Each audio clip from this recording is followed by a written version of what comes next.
See, that's what's wrong with Brock. What are you doing? He wants some. Plenty of room right there. Plenty of room.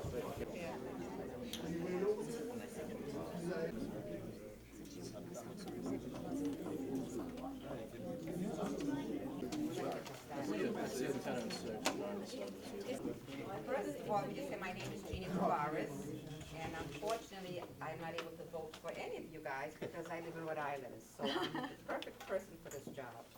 But let me just, first of all, apologize for the fact that the AC is not working. But again, as I just said, if you will come with it, this is what it would feel like, okay? So bear with us, and we'll try to make this as quick as possible and as painless as possible. With that said, I'm going to turn this over to Mr. Ganil Montran, who is the president of the Cape Verdean American Media Association General Assembly. And all due respect, Mr. Montran. Dear Cape Verdean American community leaders and activists, dear Cape Verdean American business owners, dear representatives of Cape Verdean American civic and sports organizations, ladies and gentlemen, good afternoon.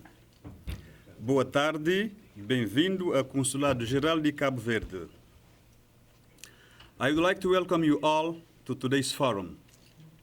Vital issues for the Cape Verdean American community, taking place here and now in this community room at the Cape Verdean General Consulate.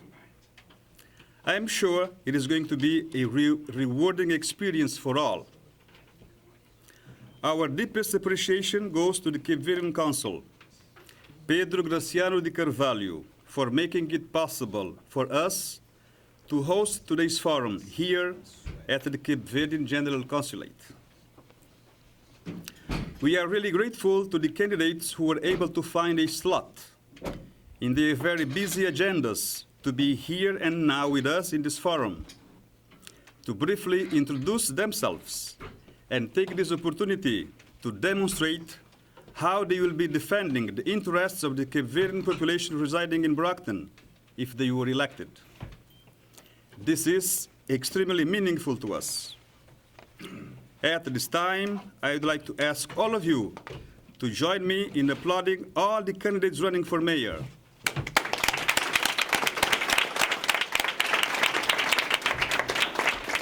All of the candidates running for council at large.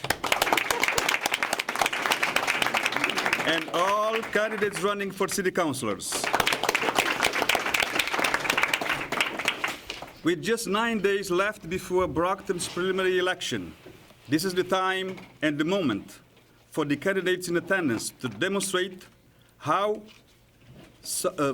some of their leadership capacities, answer pertinent questions asked by the members in the audience, who will also express their real concerns to all candidates participating in the primary election in Brockton on September 17th.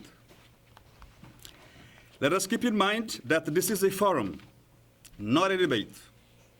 Candidates will answer questions directly from the audience, but will not directly engage with each other. The organizing committee members, Dr. Julio de Carvalho, please stand up to be recognized. Member of the Cape Verdean American Media Association, CVAMA. Adriano Cabral, also member of the Cape Verdean American Media Association, CVAMA. And myself, Agnello A. Montran, President of the General Assembly of Cape Verdean American Media Association, CVAMA, has worked tirelessly to put this forum together. Pedro Chantry, who was also working with us in this committee, made a great contribution to our teamwork, but he made a very wise and ethical decision to leave the committee to work as advisor of a mayoral candidate and a council at large candidate. Please allow me to make it clear that the organizing committee does not politically support nor advise any candidate. We are equidistant from all of them, and we are determined to provide equal treatment to all of them. Our purpose is simply to contribute and facilitate the potential voters to learn more about the candidates, gather information pertaining to each candidate's specific action plan to resolve the vital issues pertaining to the Cape Verdean American community. Any divergence from this organizing committee policy by an individual member of the organizing committee is his solely responsibility, and the organizing committee publicly states that it repels such transgression. Without any further ado, let me share with you CVAMA bylaws preamble. The Cape Verdean American Media Association, CVAMA, is a non-profit, non-partisan, and secular social organization whose mission is to collectively promote and support a sustainable system of information pertaining to the global Cape Verdean community. In order to achieve its mission, CVAMA will exhort the delivery of relevant, comprehensive, and accurate information to the public. It will foster high morale while abiding by the Code of Journalistic Ethics. CVAMA will represent the Cape Verdean media in the United States and will empower its members by providing ongoing professional development opportunities. This forum is open to the public. We invited all mayoral and council candidates, Cape Verdean business owners, Cape Verdean American community leaders and activists, members of the media, professionals, scholars, and representatives of the Cape Verdean American civic and sports organizations. The main goal of today's event is to address issues important to the Brockton's Cape Verdean population, foster and facilitate communication among members of the Brockton Cape Verdean American community and the candidates in attendance running for office in Brockton. The forum will focus on vital issues of the Cape Verdean American community, most importantly on education, youth, and family. Through our pedagogical approach in this forum, we will contribute to educate and inform the voters in an effort to empower them so that they will be able to cast their votes in a conscious and well-informed manner. With the preliminary election just 9 days away, I strongly encourage each one of you to actively participate in this forum, and we look forward to hearing the candidates addressing the vital issues of the Cape Verdean American community, being that decisions made in Brockton have a huge impact on the quality of life of the Cape Verdean American community and obviously of the entire population of the City of Champions. I am confident that you have pondered about the issues and concerns that are important to you and to your community in the upcoming elections, and you are prepared to ask questions and listen very carefully to the candidates' reactions. Members of the Brockton Cape Verdean American community, the fastest growing minority group in the City of Champions, are diligent people who are growing demographically, intellectually, and they have been helping to boost the economy in Brockton. The number of businesses owned and operated by the Cape Verdean Americans in Brockton speak by itself. Cape Verdean Americans are a role model in home ownership. Cape Verdean American landlords are committed to make improvements to their estates in an effort to make them look nice, both in the interior and in the exterior, which has been a tremendous contribution to help beautify the City of Champions. Cape Verdean Americans can do more and better in order to influence the local decision makers with regards to social, economical, educational, and political matters. Let us hope that together we'll make Brockton a true City of Champions, a city that nurtures and values diversity, a city that reflects the makeup of its residents at every level of the administration in the municipality of Brockton. Let us hope that we will instill in Brockton a climate of awareness and tolerance to cultural differences. Let us hope that we'll make Brockton a city where there is no room for corruption, where there is no room for nepotism, where there is no room for friends first and others second.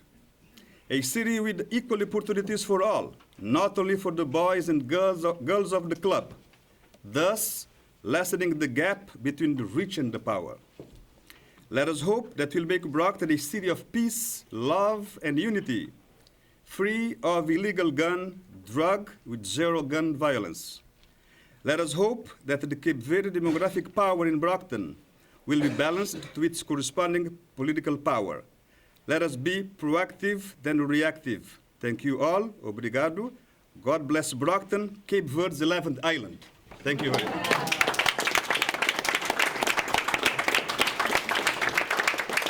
Of Brockton.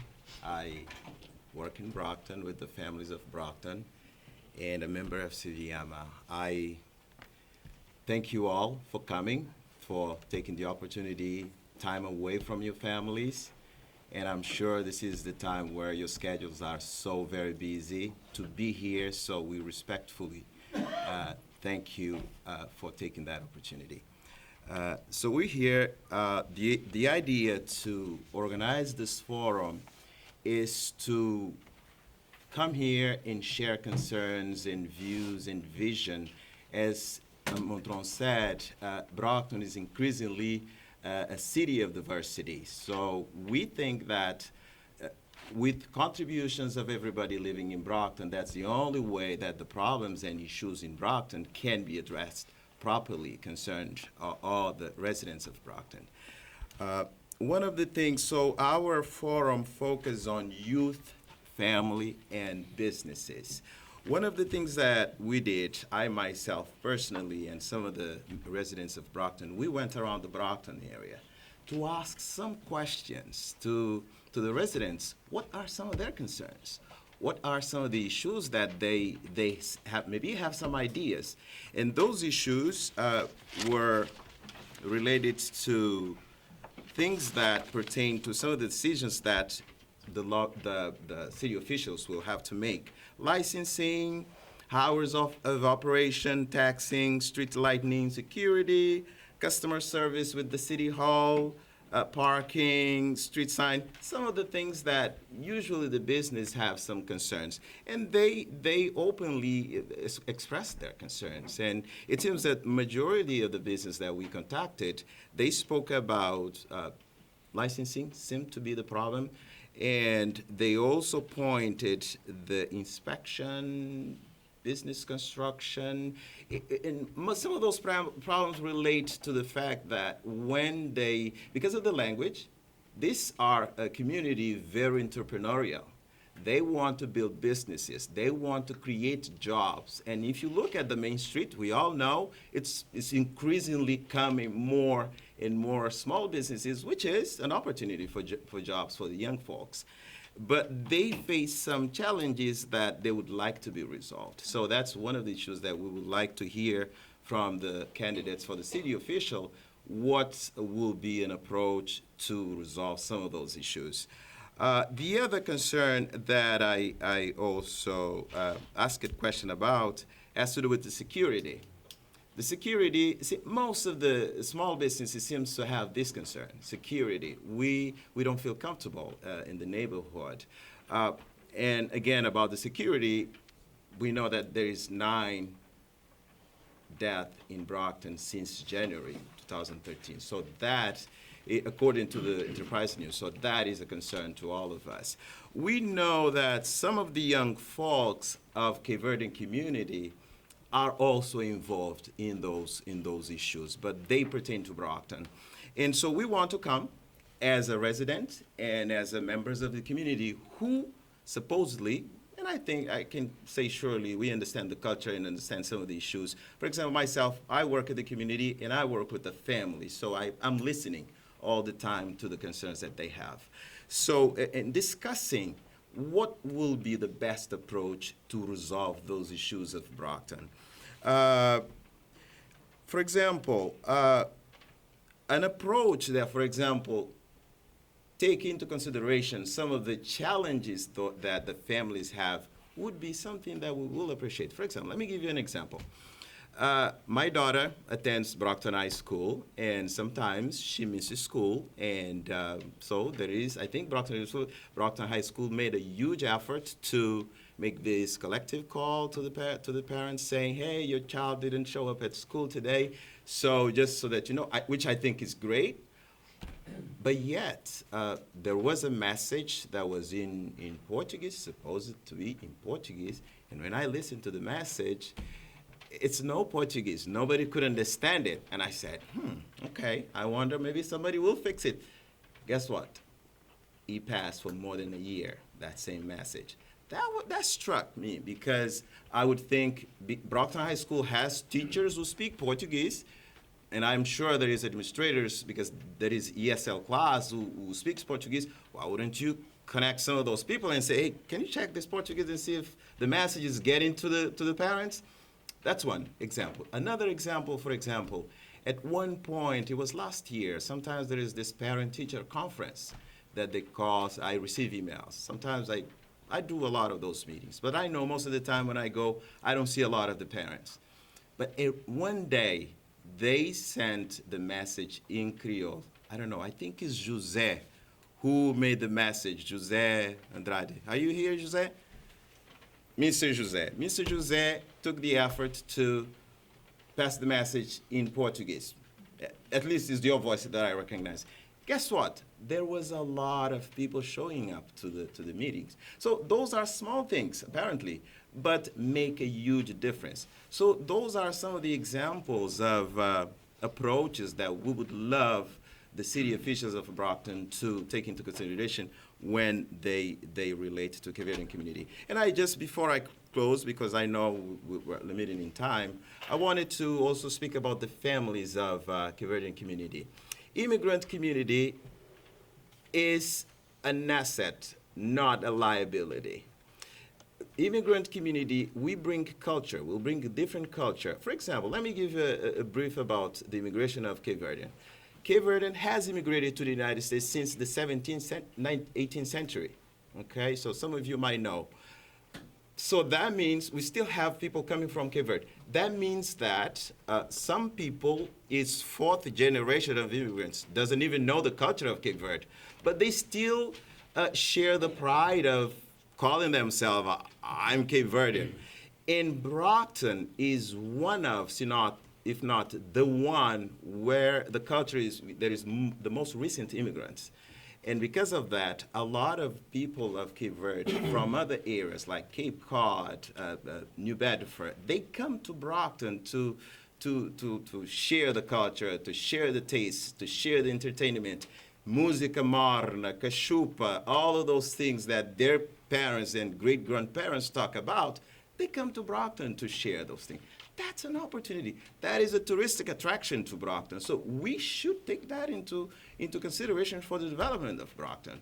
So those are some of the messages that I would like to pass to you, and also would like to hear some of the approaches that you probably have tried or have a vision to try to see how this can proceed.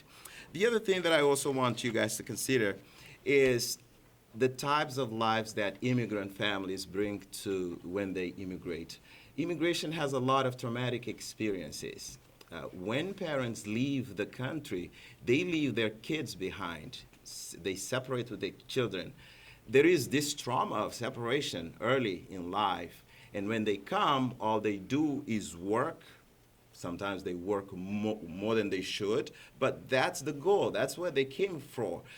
They create wealth probably and bring those families, but that comes with a cost to it. The kids who were raised back home, they come here. Sometimes you bring your kids, sometimes you bring your parents. You have 3 generations in the same home that probably don't understand each other very well, don't share the same culture, and obviously there will be consequences that comes out of that.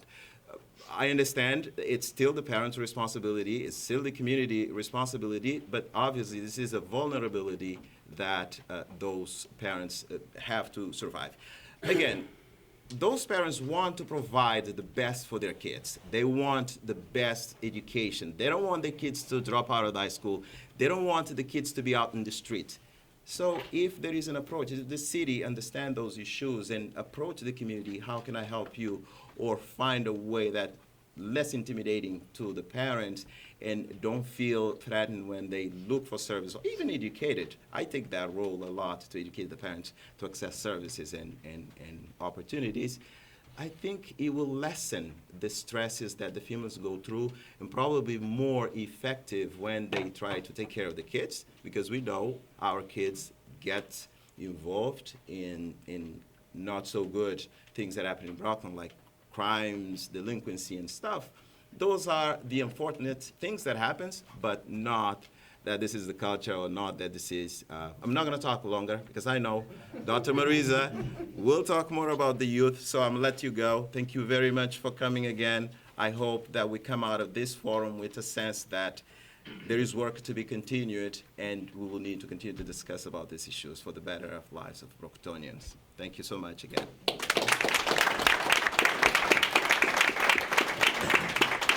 The gap there, I didn't go back to Brockton until probably 2003, 2004, and was I pleasantly surprised. Brockton with the numbers of Cape Verdeans and Cape Verdeans doing well.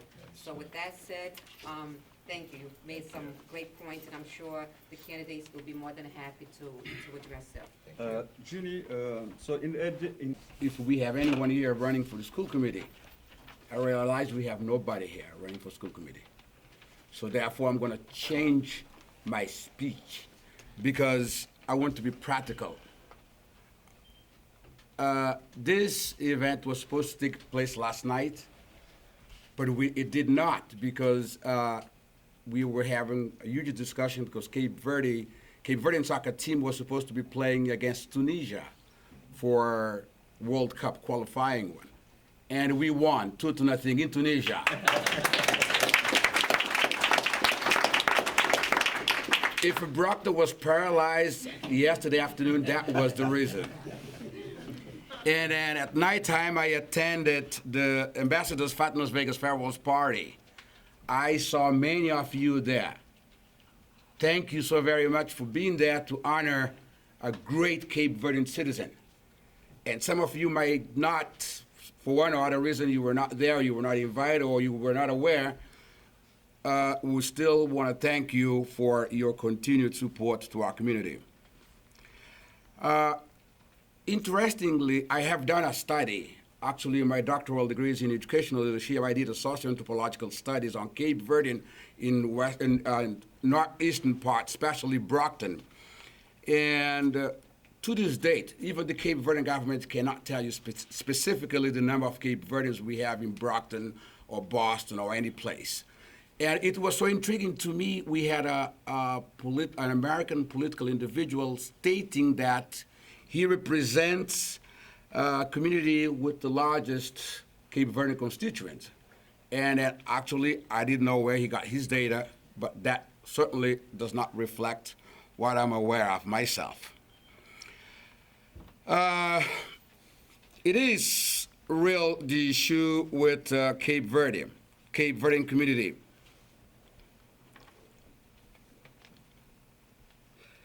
All the issues that we are facing, the Cape Verdean community, we are facing, it's actually, we need to own them. It's our responsibility to begin by fixing our communities.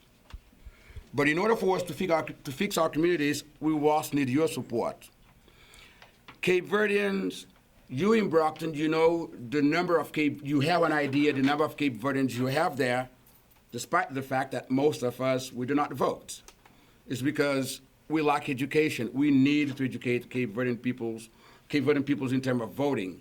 And the same way, we need to ask the city officials, those of you, especially if you get elected, to support us because we need to be participating. We need to change the status quo. Again, I have asked Cape Verdean officials, Cape Verdean leaders to do so. Many of them have done so. As you could see, this is an indication that we want to change. It seems to me that we are going to change. Personally,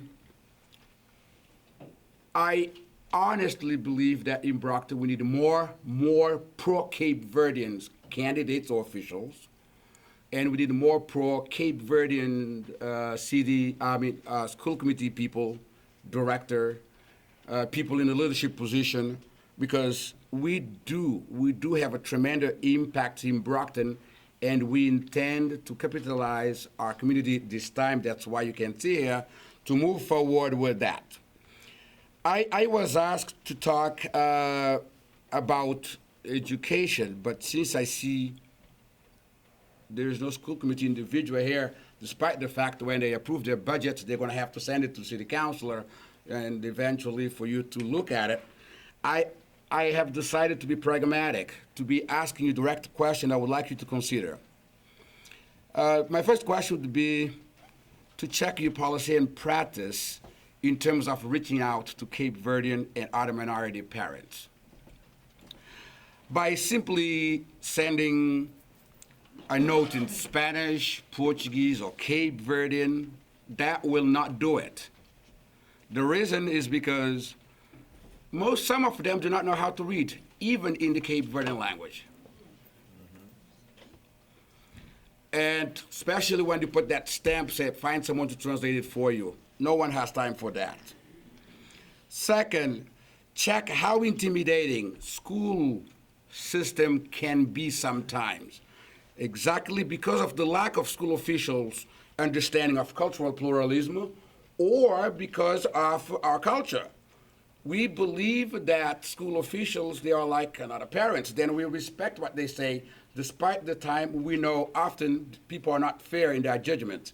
I'm an educator. I work for public school and colleges. I wanted you to check the ratio of minority administrators you have throughout the Brockton Public Schools, and the opportunity for advancement and promotion.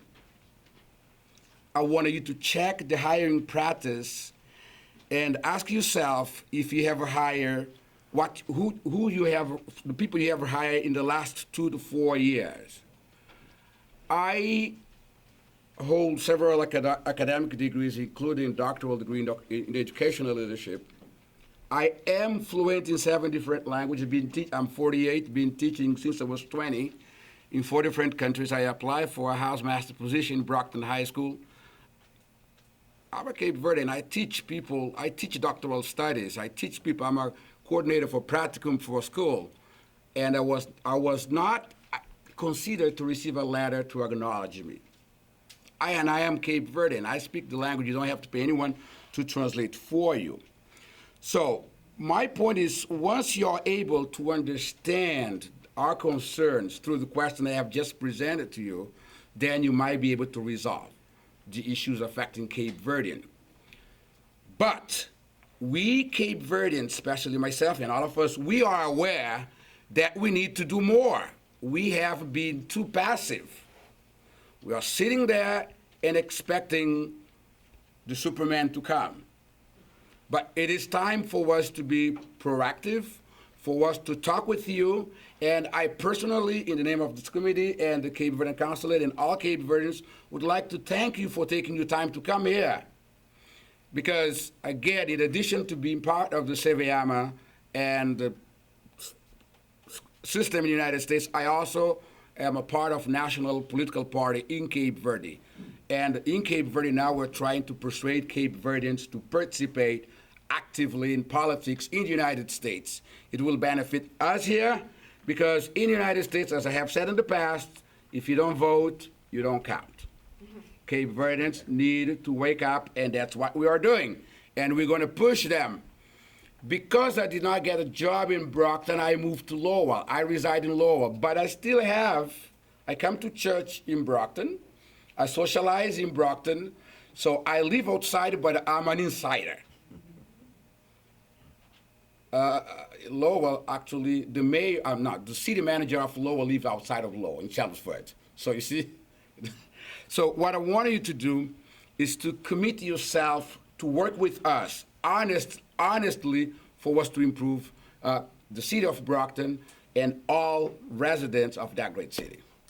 I'm going to leave it this way because I don't want to take too long because it's extremely hot, even me being on Cape Verde. Okay.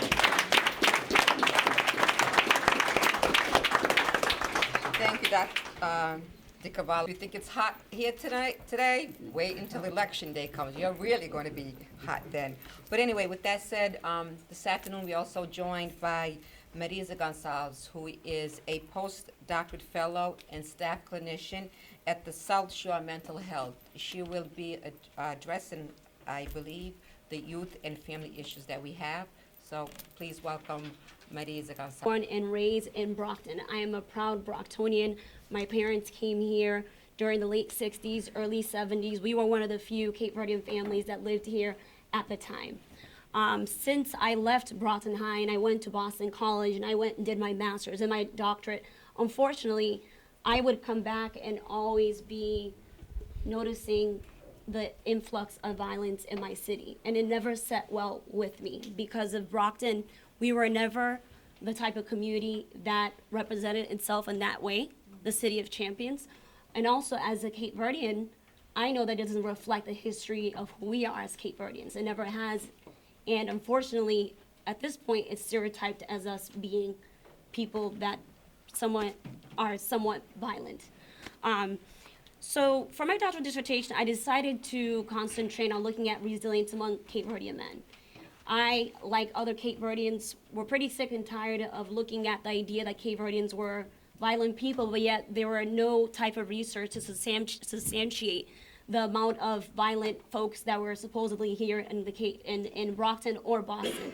As a matter of fact, the research in Boston does show that Cape Verdean males that are involved in the justice system is 1 to 3% only. And then when it came to Boston, there was nothing, Brockton, there's nothing to show.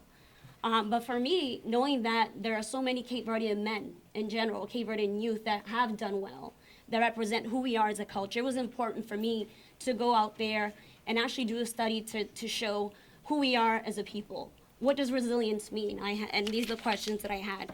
How do they define resilience? What promoted resilience among Cape Verdean men? And also, how have they displayed resilience over the years? And what we've come to find out, what I came to find out at looking at 11 Cape Verdean males from age 20 to 40, 7 of which were born here in Brockton, 4 from Boston, Massachusetts, in the Roxbury, Dorchester area. What we came to find out is that they define resilience in terms of non-perpetration of violence. The fact that they were brought up in homes, not homes, but a community that it was, there was prevalence of violence, that they didn't get sucked into that type of behavior. Also, positive adaptation or advancement in the face of adversity. The idea that they were able to succeed in terms of mentally, in terms of withstanding the trauma that they faced, or just seeing the everyday struggles of their community. Also, they were able to succeed educationally. All of these folks that participated in my study were bachelor degree recipients. A lot of them were also, of the 11, about 4 or 5 were master degree recipients, and 2 of them were in college. And this is what their norm was, so they were able to succeed. In terms of displays of resilience, this is basically, the displays of resilience pretty much complemented how they thought resilience should be. They withstood what was considered a traumatic experience for them to kind of see some violence in the community. And also they were very successful. And their successes pretty much represented what they can do for their family. And so I call that a collective advancement, in the sense that they knew that as Cape Verdean male, to do well in the city, to do well for themselves also meant that their families did well, that they could pretty much provide financially. It means that they could come back and actually give back to their cities. Believe it or not, all of the people that I studied were folks that actually were teachers, they're lawyers or wanted to be lawyers. There are people that actually are concerned with the community. And they're not just themselves in a microcosm. They are actually people that represent other folks as well. I just happen to study them. Promoters of resilience, I'll just pretty much go through it. What I found that promoted resilience among these Cape Verdean men was effective decision-making, something as simple as, let me decide where to go today. I'm not gonna go to that party because that means that there could be certain kind of people there. I'm not gonna go to that location in particular. The everyday decision-making that they had to do.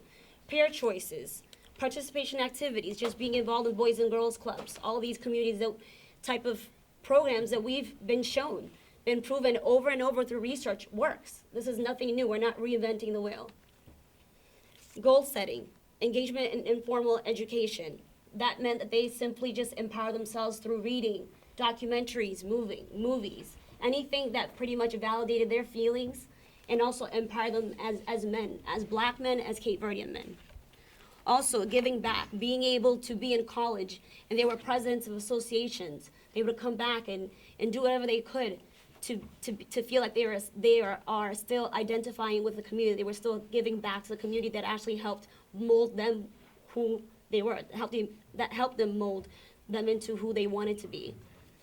Also, they had this sense of agency called, and I called it proving wrong. The idea that a lot of their experiences in the city, they consistently talked about the idea that they had to prove wrong some of the teachers, some of the people that didn't expect much of them. So that was huge, the idea of proving wrong, a sense of agency. And these factors I just talked about were very important in the sense that I call them also strategies of resistance. These are not strategies that kind of came in from outside. I found that it was internally driven. These were men that actually proactively had a big part in promoting their own resilience. Huge. That was actually a prominent part of it. And so with everything that I've talked about in terms of how they defined resilience and were promoted it and how they displayed it, I have some recommendations that I made. So, and the recommendations pretty much overlap with what Adriano and Mr. Carvalho had also talked about, Dr. Carvalho. And so in terms of recommendations, a lot of it concentrates on school and community programs. We talk a lot of, I mean, the reality is the youth spend a huge portion of their lives in the schools. That's the reality. They see their teachers more than their parents. So what are we gonna do at the school level? And what are we gonna do in terms of the community? What kind of programs are we gonna implement? We know what's going on, we know the research, everybody here is very well educated. What are we gonna do besides talking? How are we actually gonna fund these programs? Like I said, I'm not reinventing the wheel. What I did differently is that I finally decided to do some research and get something to actually show something among Cape Verdeans. But what I found has been shown amongst Latinos, has been shown amongst African Americans, West Indians. I didn't do anything substantial in terms of finding novel information, but I broke ground in terms of the Cape Verdeans. And I had to do it because I know that that's what we need, research, to be able to get funding. So are you willing to take something like this and get funding from it? Are you willing to listen to us and actually get funding from it? Also, in terms of, they had mentioned it before, how are we gonna reach out to parents? Parents are an important aspect of facilitating their adaptation. And they are not sometimes knowledgeable on some of the everyday stressors and that we encounter here in the United States. If our parents weren't born here, they do not understand what it's like to actually be in a situation where you go to school here. I'm a first generation Cape Verdean American. My parent, one of them was more educated than the other, but you still need a certain type of cultural knowledge to be able to navigate the system. How are you gonna educate the parents beside sending voicemails that clearly sometimes don't reach parents? Also, in terms of conducting research, at the end of the day, I think that you don't need necessarily a doctoral degree to be able to create change. The reason I got a doctoral degree is to be able to come and be heard. Because once you have a degree, you're an expert. But the reality is we have very well-developed, smart, very well-accomplished leaders all throughout the community that have a lot to say, a lot to be heard of, a lot to address, a lot of ideas in terms of how we can change our community, and they need to be heard. Can you do any type of informal poll or research study that you can go out there and actually see what we can do as a community to maybe address some of these issues? For grants, however, at the same time, what are we gonna do besides overall, a lot of our concerns overlap. As you can see,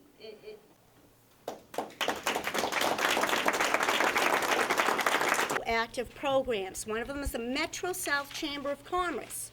We're fortunate enough to be one of 100 only in the United States of America, 5-star chambers.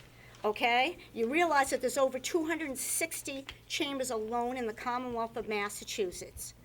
We're in Brockton, a regional chamber, reaching out to businesses, small, large, and multicultural. At this point, we were fortunate enough this year alone to host with the Small Business Administration of the United States an award ceremony and a program, a business expo, talking about exporting the talent that is manufactured through products and services in this region to go out to other parts of the world and to help the small businesses and larger businesses facilitate, and I don't pretend to understand every aspect of this, the laws and the tariffs that you run into trying to transfer your products, okay? And we all know that an economic sound community is one that's going to have certainly less violence and more education. I'm also lucky enough to serve on the Adult Learning Center Board because I am one of these people whose first language is also not English, okay? It's a little easier to assimilate from French to English than it is from your language. And it's also, I got to watch Captain Kangaroo to learn how to speak English, and for you, it was not the same. So I've been a part of helping individuals learn and understand how to facilitate and get through various programs that there are in this city, because there's a lot of great ones, okay? I was part on the board of the community schools. Uh-oh, they're cutting me off, and I didn't get to talk about the Downtown Brockton Association, where we're constantly inviting you, and this month that just went by, we were lucky enough to have more women and more people of color and backgrounds attend this meeting. And the center of the universe is in downtown Brockton. So, yes. You know what they were all thinking? That was a big mistake with the woman. And I'm running because I believe I'm actually the only immigrant that's in this race, somebody that was born outside of this country, who was fortunate enough to attend a great school in Brockton High School. It was kind of interesting when you brought up the fact that back in the 70s there were so few Cape Verdeans that actually live in Brockton. And I know I'm dating myself a little bit here. When I graduated from Brockton High School in 1980, there were 5 of us in my graduating class. This last graduation class, there was close to 300 kids that graduated from Brockton High School who were Cape Verdean. So you can see the difference. I'm actually running because I think there's not a single politician that's in this race or that's ever run for any race who does not want great schools, who does not want safe streets, who does not want more jobs for everybody, who does not want to have a great economical development package to offer, who does not want to offer community services for the young and for the old alike, who doesn't want to, its residents to pay lower taxes. But the most important thing I think that is the question that everybody needs to answer is the hows. How are you going to do this? It's nice to say that you're going to create all these programs because sometimes we do it as politicians, and I'm including myself in that whole political scene, to appease people so that people like us and clap for us and vote for us and stuff. But often we're not being honest with people because a lot of times some of those decisions are out of our hands. And as city councils in the city, and our city being a Plan B city where the council has a lot more power than it leads you to believe, I honestly feel, and coming from being someone who actually was inside of the mayor's office and see what happens in the mayor's office in this community, I've seen that the city council can do a lot more than what they're doing. And it's up to you, the voters and the folks in this room here, to make the right choice on the 17th and decide who will best represent Cape Verdeans, Haitians, Hispanics, Italians, Irish, and whoever lives in our city that calls our city home. And it's up to you, the voters, to decide on that. Thank you very much, and I hope that you come out and cast one of your votes for me. Thank you. So my best friends are Cape Verdean, so I know we stand side by side.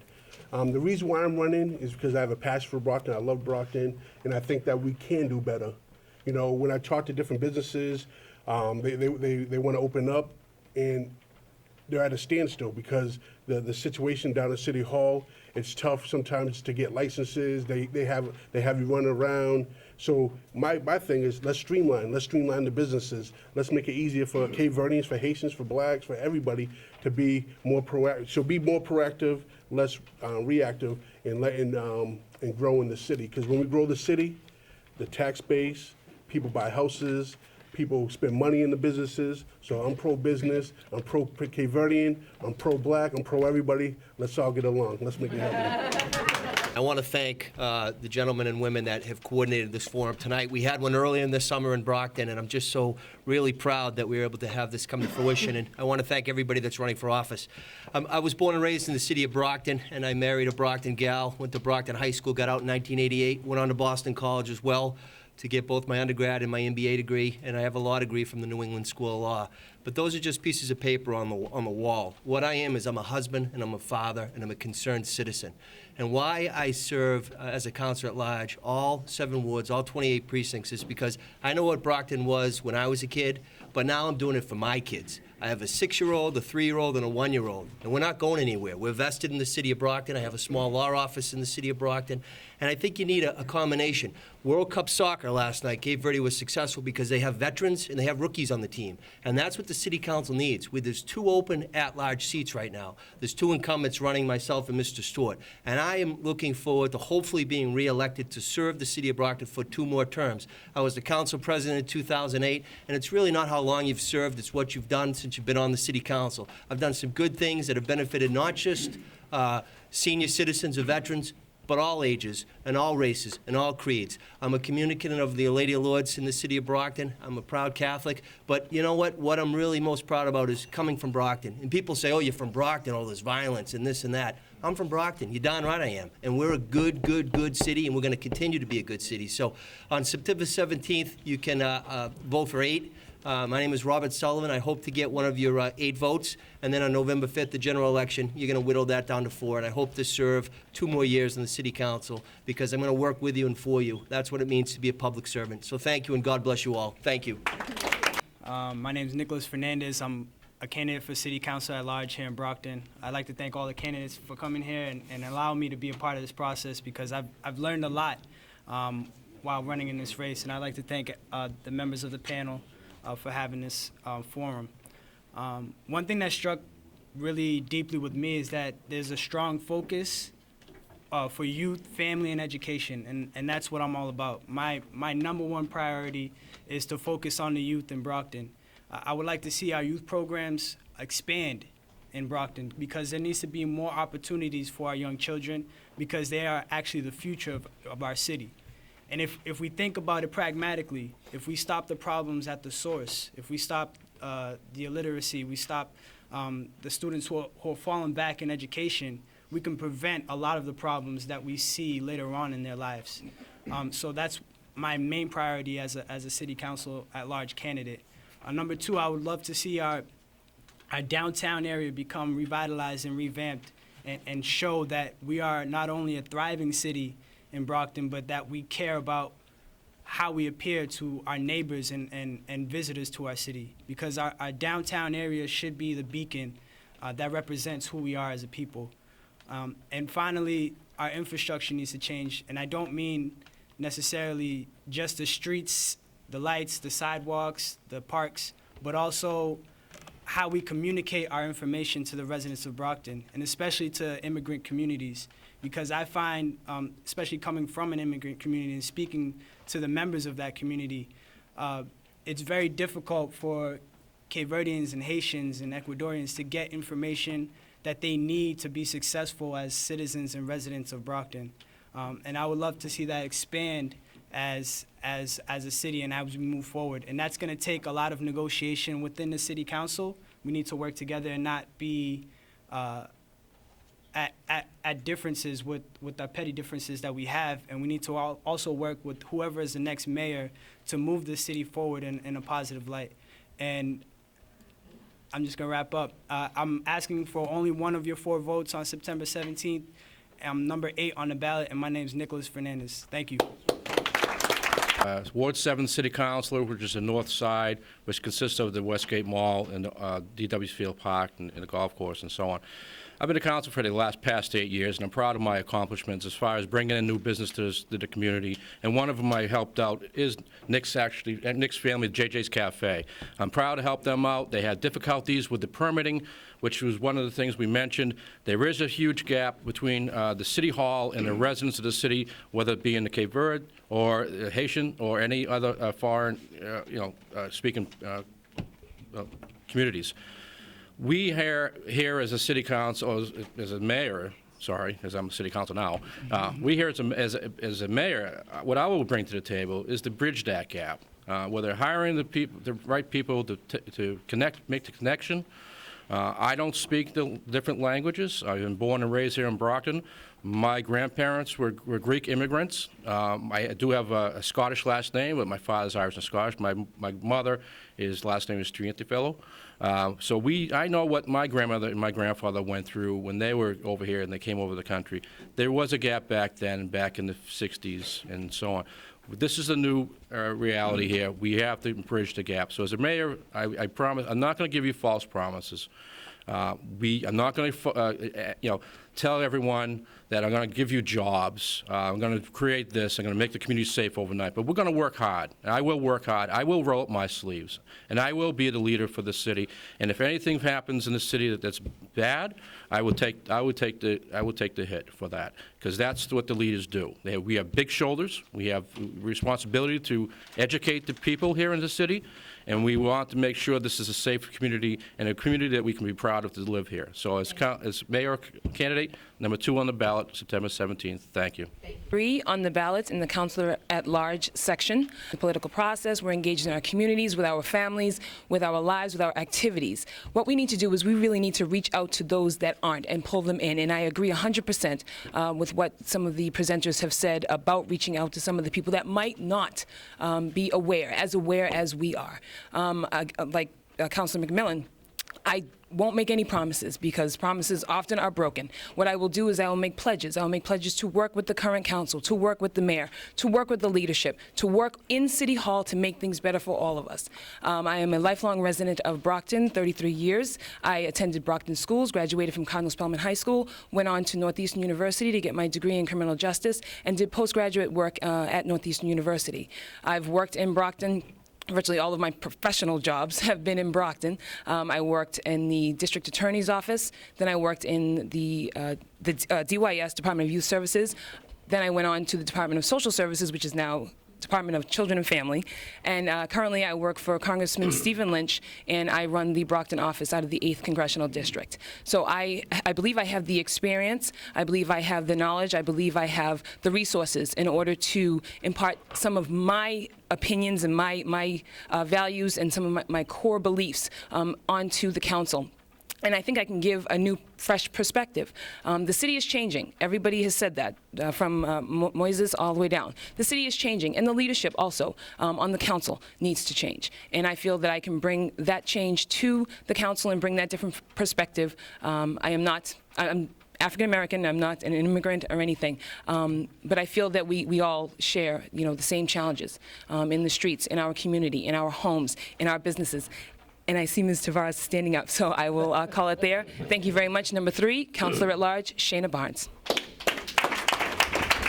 And I want to thank the CVMA for actually having us here today. To tell you a little bit about me, right now I'm running, like I said, I'm running for City Councilor at Large. I'm number 10 on the ballot. And to give you a little bit about my background, I've been married to my wife for 27 years, who's sitting here in the audience today. And together we have 7 children. Okay, 2 girls and 5 boys. And we've been living in the city of Brockton for 25 years. That right there, I think, gives me the experience to run the country. But on a positive note, I agree with everything you're saying about the community, the Cape Verdean community. I actually have a lot of Cape Verdeans in my family that have been born into my family or married into my family at this point here. But whether it's Cape Verdean, whether it's black, whether it's Puerto Rican, whatever it is, we're all one big community. I heard Mr. Cavallo say, fixing your community. Well, your community is our community also, okay? And Brockton is just an extension of our backyard, okay? We mow the grass in our backyard, right? Brockton is an extension of that. Keep it nice, keep it clean, take care of your property. The Cape Verdean people have pride in everything that they do, just like everyone else in the city of Brockton, just like I do, just like all these members that are running here. So yeah, we have a lot of work to do right now, and we have a lot of, I have an idea of how we need to do it, and Nick said something about our youth. I think it all starts with the youth also. They need to have programs, mentoring programs. They need to have, some of these kids don't even know how to fill out a job application right now, and I filled out plenty of them for them, okay? And that leads to low self-esteem, okay? And until we help them with their low self-esteem problem and raise that level, we're gonna have crimes in our street from them. So again, I see my time is up, but my name is Gary Keith, and I'm running for City Councilor at Large. I'm number 10 on the ballot, and I'm looking forward to working with the City Council that goes in place, and I'm looking for your vote and your support on September 17th. Thank you. Good afternoon. My name is Ron Matter, and I am running for mayor of Brockton. I'm a retired business owner, and I understand the small business and industry is the heart of any successful community. I believe the major problem in Brockton is public safety. I believe it's number one. And we should have more police on the street. It's not going to happen overnight. It's going to take a while. It's going to take a lot of hard work. But I believe that we have to put more police on the street. Not just police, but we have to have the police department reflect the city. We need Cape Verdeans, we need Haitians on the police department to reach out to the kids and to the people so that we can gain their trust, and we can do this, and then we can go and get industry and bring them into Brockton, because we have a great workforce. I've talked to many businessmen who hire Cape Verdeans, and they're very impressed in their ethics, and their family values. So I believe if we do this first, we get the city safe, we can make this a thriving community, and I believe we should bring in the Small Business Administration to help Cape Verdeans and others be able to open businesses in the city.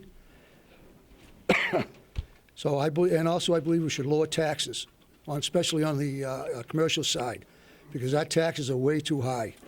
And if we do this, then we can bring businesses into the city, especially manufacturing, which is the high-paying jobs, and I believe that we have a great workforce, and we have good transportation, we have available water and sewer, so we have a great many things to offer businesses. And once we get the businesses in here, and then we can provide jobs for our youth and for everybody, not just Cape Verdeans, but everybody. And I think this would make us a thriving community. And I see a great future for the city of Brockton. Thank you. And I've been living in Brockton for 54 years. I'd like to touch on a couple of things that our host brought up earlier. When I was 6 years old, my dad opened a small business in downtown Brockton on 19 Main Street. It was called House of Music. And we had that business from the time I was 6 till the time I was about 18 and 19 when we lost it in a fire. So I know exactly what it takes to build a small business from scratch. And believe me when I tell you from scratch, he actually built the small studio teaching rooms and everything, constructed the whole thing himself. So I know what it takes. And I don't recall it ever being a very big problem getting permitting and that kind of stuff back then. So one thing the city council can do, the council writes ordinances, and the council can do things to help small businesses and pave the way to make it easier for small businesses. So I will strive to do that. One of the other things we have over on the property of Brockton High School is we have Campanelli Stadium, currently running in a very bad way with the Brockton Rocks. It's losing money constantly. It's draining our tax dollars that could be used to do other projects that we've all would like to see in Brockton. What I would like to do is turn that facility into a multi-use facility where the gentleman mentioned soccer. There's certainly a way of being able to change that baseball field, not so much that it can't be used as a baseball field, but it can be used as baseball, soccer, and other sports as well. When the Patriots played at Fenway Park back in the 60s, they did it at Fenway Park. If they can do it there, they certainly can do it here. And I also was at the Cape Verdean Festival in downtown Brockton this year. We could always open that stadium up to the festival and other things like that. This would also provide jobs to the youth of Brockton that did not involve fast food. They don't seem to want to work at McDonald's. So hopefully we could do something like that, and I have other things we could talk about, but I'm getting the sign for time here. So I am number 13 on the ballot for Councilor at Large. I'm on the ballot under my full name, Stephen